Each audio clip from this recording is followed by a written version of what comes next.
Dit is het Te Deum van Marc-Antoine Charpentier.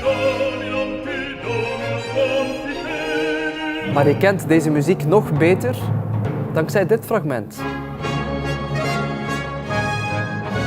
Het Eurovisie Songfestival, want al sinds 1956 opent het Songfestival elk jaar opnieuw met deze muziek. De prelude uit het Te Deum van Marc-Antoine Charpentier.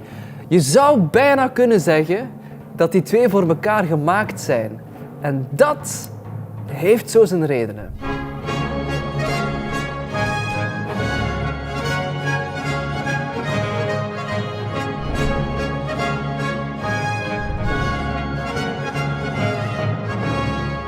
Eerst en vooral, het Eurovisie Songfestival is één groot feest.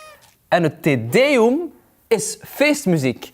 Want een Te Deum is een lofzang op God. En dat staat ook duidelijk te lezen in de eerste Latijnse woorden van de tekst die gezongen wordt. Te Deum laudamus, te Dominum confitemur. Wat zoveel betekent als God, u loven wij, Heer, u prijzen wij. Of met een beetje verbeelding, Eurovisie Songfestival, u loven wij, u prijzen wij. Marc-Antoine Charpentier was een specialist in het genre. In totaal componeerde hij 6 Te Deums.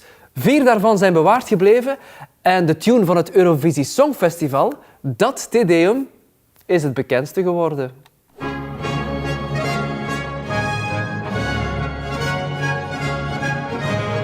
Vanaf de eerste seconde één groot feest. Want er was iets te vieren. Het Franse leger had op het nippertje een veldslag gewonnen tegen Willem III van Oranje-Nassau. Die veldslag vond plaats op 3 augustus in het jaar 1692. Nu komt het. In een dorpje dat vandaag in België ligt.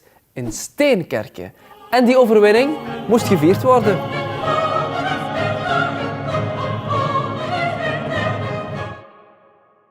Hoe meer redenen om een Te Deum boven te halen, hoe beter. Want in het Frankrijk van de late 17e eeuw, van de zonnekoning Louis XIV, ging er geen doopsel, geen huwelijk of geen militaire overwinning voorbij zonder een Te Deum te zingen. En hoe indrukwekkender dat Te Deum, hoe beter. Want het was een lijflied van de staat dat trots uitstraalde en een nationalistisch gevoel aanwakkerde. En dat doet toch een beetje denken aan het Eurovisie Songfestival.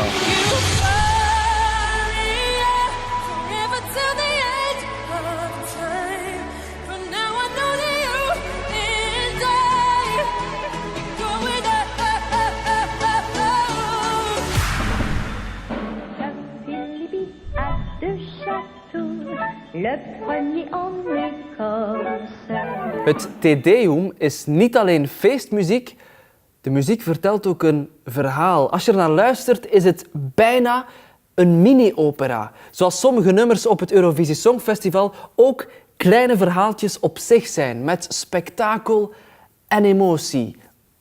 Maar vooral met spektakel. Hard rock, hallelujah. Hard rock, hallelujah. Spektakel vinden we gelukkig ook in dit Te Deum van Marc-Antoine Charpentier. Want de tekst komt helemaal tot leven door te spelen met felle contrasten in emoties en bezetting. Want de ene keer haalt Charpentier werkelijk alles uit de kast. Wanneer bijvoorbeeld de hemel bezongen wordt of God die de dood heeft overwonnen.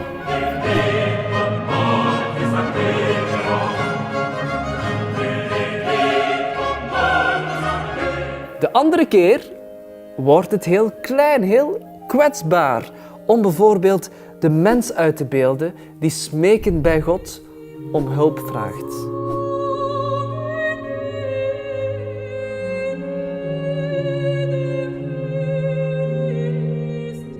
En breekbare emoties, dat kennen we van ergens. Sem fazer planos do que virá depois. O meu coração pode amar pelos dois. Charpentier wist perfect wat de kerk wilde horen in zo'n Te Deum. En hij wist ook wat de Franse koning wilde horen. Dat was pure schoonheid en ontroering.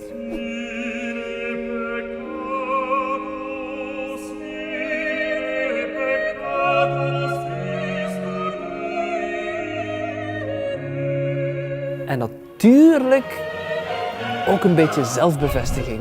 Want op God, op de koning, kunnen we vertrouwen.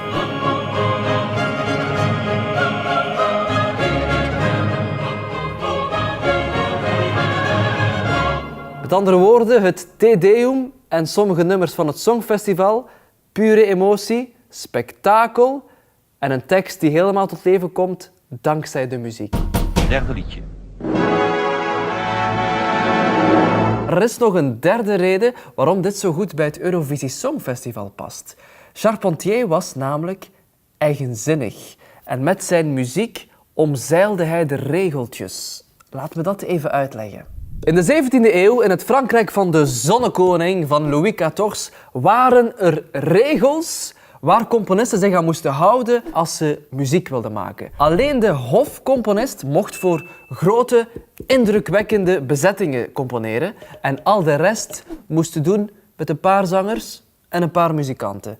Marc-Antoine Charpentier was helaas niet de hofcomponist, dat was Jean-Baptiste Lully. Maar toch is Charpentier erin geslaagd om voor een grotere bezetting te componeren dan wat toegelaten was. Dankzij de Jezuïeten in Parijs. De Jezuïeten hadden geld en daardoor ook macht, politieke macht. En voor die Jezuïeten in Parijs, voor die kerk, componeerde Charpentier zijn bekend Te Deum voor een grotere bezetting dan wat toegelaten was. Want ja, de Jezuïeten, zij betaalden daarvoor. Met andere woorden, op die manier klonk de muziek van Charpentier anders, ook voller en daardoor persoonlijker of eigenzinniger dan de muziek van zijn collega's. Slim gezien. Wat heeft dat nu te maken met het Eurovisie Songfestival?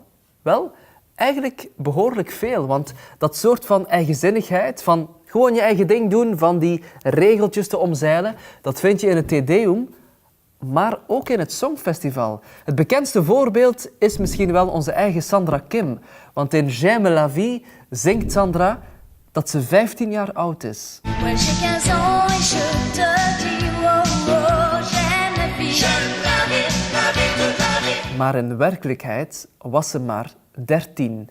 En dat is een beetje jong om deel te nemen aan het Songfestival. Achteraf was er heel veel ophef, maar gelukkig is de uitslag niet veranderd. J'aime la vie.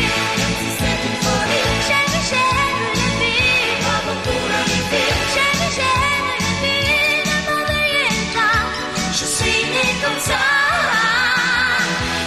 J'aime la vie. Met andere woorden, het Te Deum is om een feestje te bouwen, want de slag bij Steenkerke, die overwinning, moest gevierd worden. Het is een tekst die een verhaal wordt, vol emoties, en het Te Deum is eigenzinnig. En dat zijn 3 dingen die je ook kunt gebruiken voor een goed nummer op het Eurovisie Songfestival. En daarom, Marc-Antoine Charpentier, 12 points. Dit is het Te Deum. Dit is het Te Deum. Dit is het Te Deum. Dit is het Te Deum. Dit is het Te Deum. Dit is het Te Deum. Dit is het Te Deum. We zien wel. Oké.